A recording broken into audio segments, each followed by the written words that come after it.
Venons-en au troisième sujet, Oligui Nguema dans tous ses états au Gabon, chronique d'un échec annoncé. Quand vous ouvrez la télévision pour regarder l'actualité politique gabonaise, il y a un individu qui sautille sur tous les écrans, dans tous les sens, qui se contorsionne dans tous les sens, tel un cocotier sous le vent. Il danse, il danse, il danse, il danse. Que fait-il? Mais il danse. Cet individu est l'inventeur d'un nouveau cogito. En philosophie, il y a une démonstration célèbre qu'on appelle le cogito. Elle est due au philosophe Descartes. René Descartes pour démontrer que nous sommes des êtres pensants, que nous existons. Descartes va déployer une démonstration consistant à dire qu'il peut douter de tout, mais il ne peut douter du fait qu'il doute. Or, douter, c'est penser, et penser, c'est être un être qui pense. Dubito ergo cogito, cogito ergo sum. Je doute, donc je pense donc je suis. Oligui Nguema a regardé cette démonstration de Descartes, il n'en a rien retenu. Au lieu de penser, lui, il a choisi de se définir par le fait de danser. Il a dit, non pas cogito ergo sum, je pense donc je suis, mais tango ergo sum, je danse donc je suis. Voilà quelqu'un qui, soutenu par les néocolonialistes français, prend le pouvoir à Libreville, dépose bien sûr le dictateur dynastique Ali Bongo sans difficulté, puisque celui-ci était déjà vomi par le peuple gabonais, s'installe à la tête du Gabon et, arrivé à la tête du Gabon, se rend compte qu'il ne sait que danser. Il ne sait rien faire d'autre. Alors, il essaie de s'improviser président des Gabonais. Alors, il leur dit qu'il va remettre le pouvoir aux civils. Et tout en conservant, bien sûr, ses galons de militaire dans la poche, il se fait civil et se transmet le pouvoir à lui-même. L'excuse toute trouvée, bien sûr, c'est de dire, mais qu'est-ce qui s'est passé au Mali? Qu'est-ce qui s'est passé au Burkina et au Niger? Pourquoi c'est sur moi que vous vous acharnez? C'est la même chose. Réponse, non. Ce qui se passe au Gabon n'est pas la même chose que ce qui se passe au Mali, au Burkina et au Niger. Et voici pourquoi. Au Mali, au Burkina et au Niger, il s'est passé que ceux qui ont pris le pouvoir par les armes ont rendu le pouvoir au peuple en débarrassant leur pays de l'occupation militaire étrangère, en rompant une kyrielle d'accords qui inféodait le Mali, le Burkina Faso et le Niger à des puissances étrangères pour des intérêts étrangers. C'est le cas de la sortie en dernière date de l'OIF et bientôt de la sortie du franc CFA. Ils ont pris une décision de souveraineté sur les matières premières. Au Mali, au Burkina et au Niger, l'or, l'uranium, le manganèse, le pétrole, le gaz sont en train de rapporter des bénéfices inouïs dans l'histoire de ces pays-là, grâce à la politique menée par les présidents Assimi Goïta, Ibrahim Traoré et Abdourahmane Tchani. D'accord? Enfin, dans le terrain de la lutte antiterroriste, ils ont rendu la dignité à l'État ouest-africain du Sahel parce que c'est désormais l'armée malienne qui fait régner son ordre sur le territoire malien. C'est l'armée burkinabé qui fait régner son ordre sur le territoire burkinabé et non les terroristes. Et c'est l'armée et les forces armées nigériennes qui font régner leur ordre sur le territoire du Niger. Voilà les 4 points ajoutés à la diplomatie souverainiste qui font que Oligui Nguema n'est pas comparable à Assimi Goïta. Oligui Nguema n'atteint même pas à la cheville. D'un point de vue politique, Assimi Goïta, Ibrahim Traoré ou Abdourahmane Tchani. Mieux, si on le compare à quelqu'un qui appartient au même système et qui émane de ce système dont il est en train de se séparer relativement, même si on compare Oligui Nguema à Mahamat Idriss Déby Itno, le maréchal du Tchad, mais Mahamat dépasse Oligui Nguema. Parce que Mahamat Idriss Déby Itno, lui au moins, il a ouvertement dénoncé les accords de coopération et de défense militaire avec l'ancienne puissance coloniale, la France. Et il a fait partie de l'armée française et l'armée américaine du sol tchadien. Qui peut nier ça? Donc même Mahamat, qui est issu pourtant du système france-africain, il dépasse Oligui.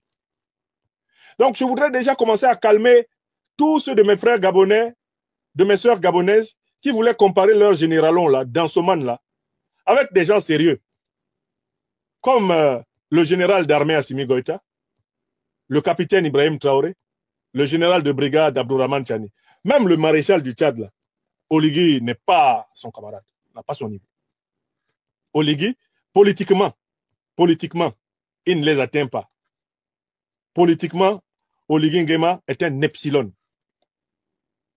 Dans la langue bassa, la seule image qui puisse traduire qui est Oligui Nguema, c'est le dicton qui dit bilos bilengel, c'est-à-dire que les arachides qui n'ont pas de graines flottent sur l'eau.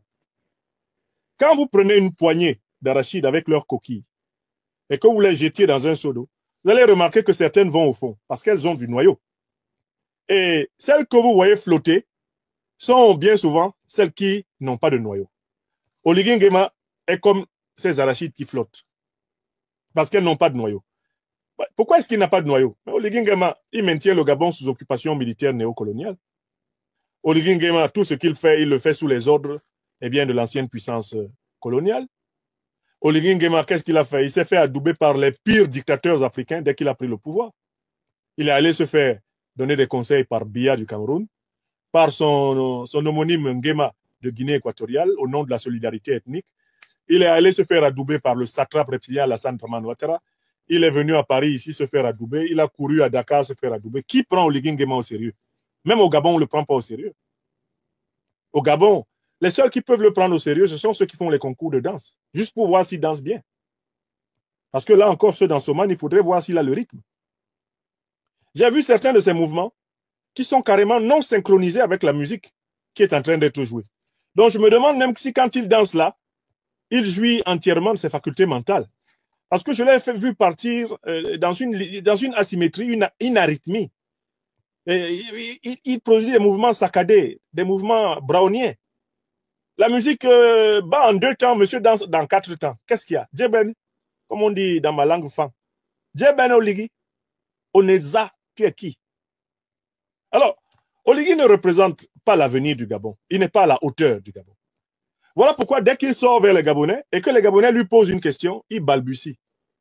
Et bientôt, il n'aura qu'une seule méthode avec les Gabonais, c'est les menacer. Parce que j'ai vu plusieurs vidéos de lui coincé par les Gabonais. Comme une vidéo là récemment à Port-Gentil où les Gabonais lui ont démontré qu'ils ne maîtrisent rien. Et les Gabonais lui ont démontré qu'ils ne vont pas lui obéir. Et les Gabonais lui ont démontré que son élection, là, on s'en fout de ça. Que ça ne compte pas. Les Gabonais lui ont démontré qu'on sait qu'il est en réalité un ancien laquais de la famille Bongo, chargé de boucher les trous avec le soutien de Pascaline et de la France-Afrique. Les Gabonais le prennent en ça ne fait rien parce qu'ils savent qu'il ne fait rien. Oligui Nguema, c'est le président de la banalisation du pouvoir. C'est le non-président. C'est le président de la chosification, de la poussiérisation, de la néantisation du pouvoir au Gabon. C'est le président qui a fait de la présidence de la République une latrine, un torchon. Il a le minimum de sacralité que cette institution avait encore sous le dictateur france-africain Omar Bongo ou sous son fils Ali. Oligui a enlevé ça. Et la présidence gabonaise aujourd'hui ne ressemble à rien. C'est une foire. C'est un poulailler, la présidence gabonaise, avec un type comme ça, qui a des manières complètement grossières. Donc, je tenais à dire aux Gabonais, il n'y a pas élection au Gabon. Hein. Je ne sais pas ce que vous êtes en train de faire là. Ça ne s'appelle pas une élection. C'est une pourrilection. Vous n'avez pas de président. Hein. Vous avez un résident, un régent France-africain. C'est ce que vous avez là. C'est quelqu'un qui ne tient pas la route. Si on le met dans une émission de télévision, en débat, par exemple, juste avec le professeur, comment il s'appelle, Ondo, on met un débat à la télé entre le professeur Ondo et Oligui, Ondo renvoie Oligui au cours préparatoire. Parce qu'Oligui est nul sur beaucoup de questions élémentaires. Si on balade même seulement un peu Oligui pour discuter de la question de la monnaie, il va dire quoi? Si on balade un peu Oligui pour parler géostratégie mondiale, lui Oligui va dire quoi? Si on balade un peu Oligui, ne serait-ce que sur l'histoire du Gabon, est-ce que Oligui l'a calé? Si on amène Oligui à la réflexion sur l'histoire d'une institution, comme, mettons par exemple l'Assemblée nationale du Gabon, Oligui peut dire quoi? Il connaît l'histoire de cette institution. Si on demande à Oligui de rendre un peu compte de l'évolution du Gabon aux Nations Unies, il a eu le temps d'apprendre ça. Voilà des gens qui veulent présider à un pays, ils ne comprennent rien d'abord au pays. Est-ce que c'est normal ça? Est-ce que c'est normal? Voilà pourquoi son premier réflexe, c'est de danser. On lui pose une question, il danse. On attend sa réponse, il danse. On vient le voir, il danse. C'est quoi ça? Est-ce que le Gabon mérite ça? Il n'y a vraiment pas d'hommes et de femmes au Gabon capables de représenter dignement ce pays? Il y en a. Et il appartient au peuple gabonais de les promouvoir il appartient au peuple gabonais de se préparer à mener sa révolution. Ce que vous avez là, c'est une dictature néocoloniale, antipopulaire, anti-panafricaniste. Oligui Nguema va conduire le Gabon vers la situation que Haïti a connue et connaît encore. C'est la haïtisation du Gabon qui commence. Parce que quand vous prenez un incongru comme ça, vous lui confiez le pays va être détricoté. Le pays va se retrouver dans la poubelle. Le pays va être effiloché, banalisé, riénisé. Ça va vraiment... Oh là là, pauvre Gabon. Donc, réveillez-vous. Et ne croyez pas en ce machin d'élection, ne croyez pas en son agitation. Le résultat est déjà écrit. Il vous dit qu'il a quitté l'armée, vous croyez ça? Il ne peut pas quitter l'armée. L'armée est la seule garantie de son pouvoir. Voilà quelqu'un qui fait semblant de quitter l'armée, vous croyez aussi. Vous avez cru. À Libreville, vous croyez que Oligui a quitté l'armée? Vous savez comment il a écrit la formule de sa mise en... Comment il a écrit la formule de sa mise à la disposition, là? Vous avez lu la formule? Vous savez comment il a tourné ça? Moi, je vous dis qu'il n'a pas quitté l'armée. Hein. Tant pis pour vous si vous croyez qu'il a quitté l'armée. J'ai vu ces images. Quand il danse, il fait toujours le salut militaire. Vous pensez qu'il va cesser d'être militaire? Mais c'est un bidas naturel. Et puis, à la base, c'est un militaire qui n'était pas prévu pour exercer des fonctions politiques. Il ne s'est pas formé pour. Il s'est formé essentiellement à la sécurité rapprochée des personnalités. Hein? On le voyait derrière les bongos en train de tenir le sac, c'est tout. C'est à ça qu'il s'est formé. Vous pensez que tout d'un coup, le gars va venir avoir une vision du développement du Gabon, une vision du tourisme gabonais, une vision de l'écologie gabonaise, une vision du système d'énergie? Vous demandez ça à Oligui Nguema, autant demander à un manchot de prendre son courage à deux mains. Autant demander à un manchot de prendre son courage à deux mains. Lui, par contre, il ne s'est jamais préparé à être président. Il n'a pas fait les travaux préparatoires en ce sens. Ali Bongo a été mieux préparé à être président que Oligui Nguema qui est là. Vous allez voir. Même au Tchad, là, Mahamat Idriss Déby Itno a eu plus de temps à se préparer pour être président que Oligui Nguema. Parce que Oligui Nguema, c'est un lapin surgi de nulle part. Personne ne l'attendait, même lui-même.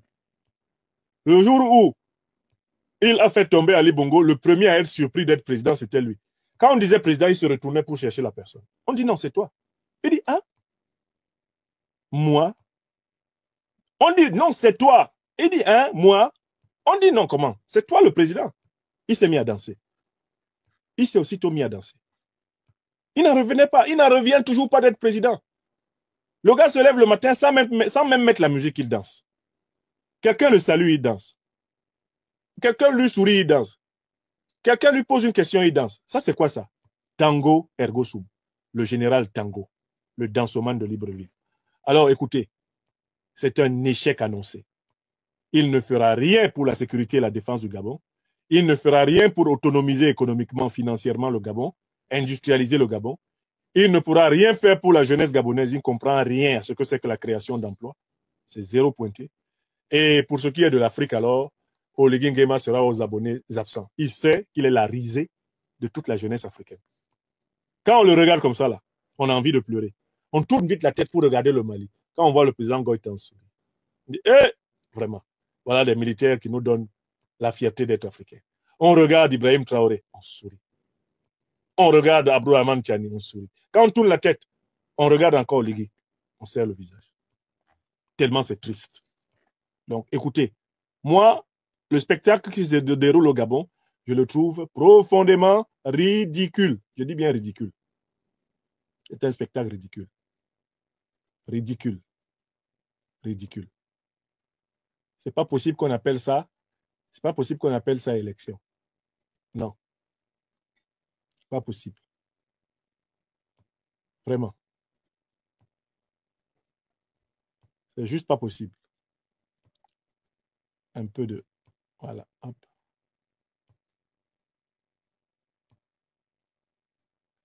C'est juste pas possible qu'on appelle cela élection. Passons au dernier sujet. La première chose, abonnez-vous à cette page. Cliquez sur le bouton s'abonner qui s'affiche juste en bas. Et la deuxième chose, cliquez sur la cloche de notification pour ne rater aucune des vidéos que je publie ici très régulièrement. Retrouvez KDW Africa sur YouTube, Facebook, TikTok.